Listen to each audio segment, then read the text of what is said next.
ask a little true. I'd like to know your point of view.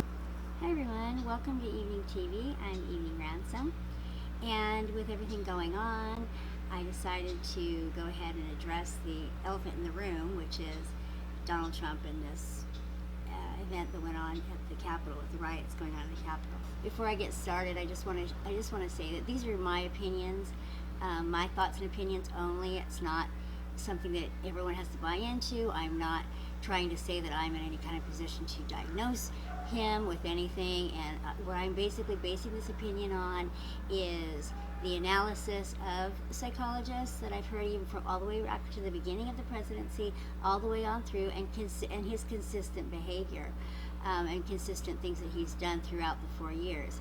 And so that's what I'm basing it on. I'm not political. I'm not basing this on a political stance. I have no political stance about it. It's just based on what we are talking about here as a group of people that have survived narcissistic abuse and have usually dealt with it mostly in private. And here we have like a public spectacle at a grand scale that we're able to discuss and talk about together. The question I want to ask is, was this predictable? Could we have had some idea that this was going to happen? What I wanted to point out was that not only was it predictable, but many people did predict it. It was predictable, obviously not specifically that something like this would happen. That hasn't happened since the well, actually nothing like this has actually ever really happened, because when it happened way back in the 1800s, it was the English that did it. So, never, as far as I know, never has it happened where it's the Americans' own citizens go and take over the Capitol like the way that they did. So no one is able to really diagnose him, as much as people have tried, and they've got a petition with signatures on it and everything trying to get him diagnosed. Really, it's unethical to diagnose someone that you haven't really met and worked with in person. So, but I think anyone can clearly see that he does have narcissistic traits, and he has a narcissistic style of behaving in the world. And what we know about that is, we know that they get worse. The traits get worse over time, and they get worse when there is a narcissistic injury. Well, obviously, a narcissistic injury of a huge magnitude would be losing the presidency, and he has responded exactly like you would expect, and becoming increasingly delusional about it. He doesn't get depressed over losses because he doesn't really incorporate the losses. He doesn't really internalize losses. Well, he lies. He basically skips over and tells himself whatever story he needs to tell in order to make himself still be whatever it is that he has told himself he is. And I believe one thing that's interesting is how this Twitter, being banned off Twitter, one thing I think is very interesting is that it seems like that is as big, if not bigger, a blow to his ego than the first impeachment, or even the second impeachment. Being the first president to ever be impeached twice is not even as big a blow to him as losing his access to these 88 Twitter followers. That's really important to him, and it seems like that number, which he has shared that number so many times, is that he sees them not so much as fans or himself sort of as a god to them or something. Earlier, years ago, when he started, we saw things that seemed problematic. We saw the riot that went on in Charlottesville, where one person got killed, and he immediately got into talking about how that person's mother, how much she liked him.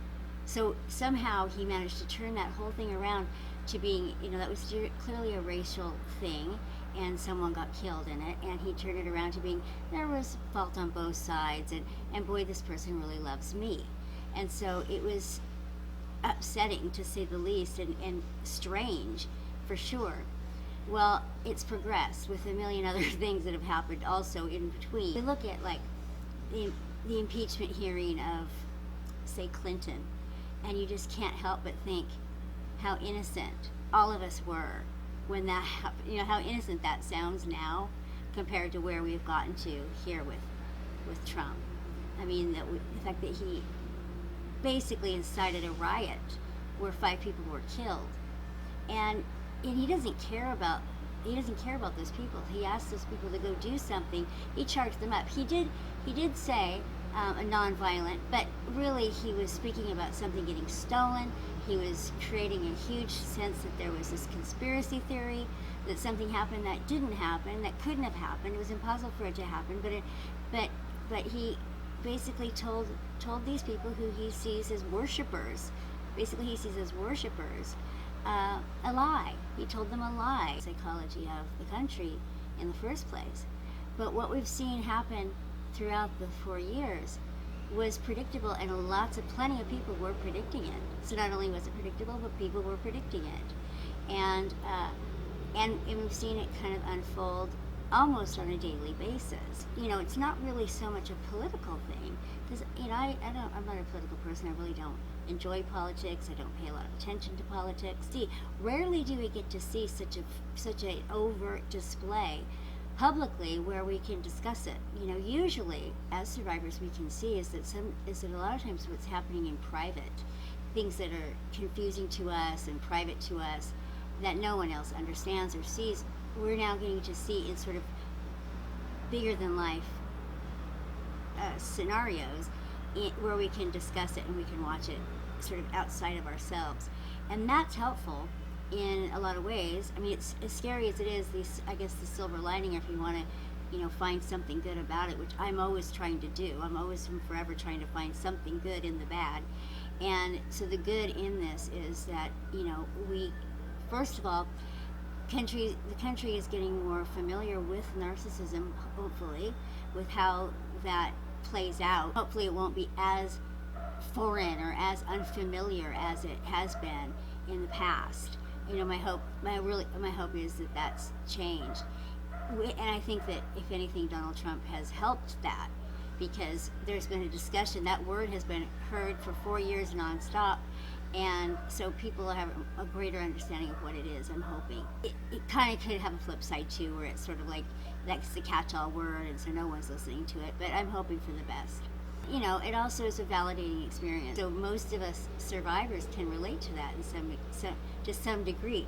If you've had any interaction with, even if they're not the grandiose style of narcissist as Donald Trump is, there are so many of the same characteristics, even with the vulnerable narcissist or the covert narcissist, whatever term you want to use. There is so many of the same self-absorbed traits and traits of deception and dishonesty and delusion and all of that are so similar, and you can sort of see that playing out in such a grand scale. But the reason, and then so you ask the question, what is the point of even impeaching him again or removing him from office or any of that stuff? And the reason to do that, I think, is because he is on a predictable. It is predictable that he is on a downward spiral, because the more he is losing power, the more he has to convince himself that he is this God that he thinks he is, that he believes that he is. He will pursue that narcissistic supply like a drug. This is a narcissistic injury, just as we've, you can talk about narcissistic injuries in all kinds of other contexts. Well, here it is in this great, big, huge context. And he's not going to behave well. He's going to continue to behave poorly. And that what's happened with Donald Trump is not that surprising. I mean, the scale, yes. The fact that it actually broke into a riot where actually 5 people were killed is surprising, but not 100% unpredictable. Definitely not. What was predictable is that he was showing strong narcissistic traits. He had a false narrative to run, and he would pursue that at all costs, no matter. And as things challenged it, as people challenged it, as the process challenged it, as the system challenged it, he would become more and more stressed and more unpredictable and more delusional, because that's what narcissists do. They tell whatever story they need to tell in order to keep their false narrative intact. And so in that sense, it was predictable what he would do. And it was at least predictable that it was going to get worse, that it wasn't going to be good for a president, for a stable presidency. Those are my thoughts on Donald Trump and the predictability of the riots, or the predictability of that things would get worse, and that before it was over, there was going to be it was going to get worse. That over the time, that it was not going to end on a high note, that his presidency would end with lots of problems. And that part was predictable. What they were specifically was maybe not so predictable, but that it would be problematic was predictable. That's for sure. And so again, these are my thoughts and opinions, and I welcome yours. The discussion is always interesting in the comments. Please share your comments, and I look forward to hearing from you. Okay, thanks so much.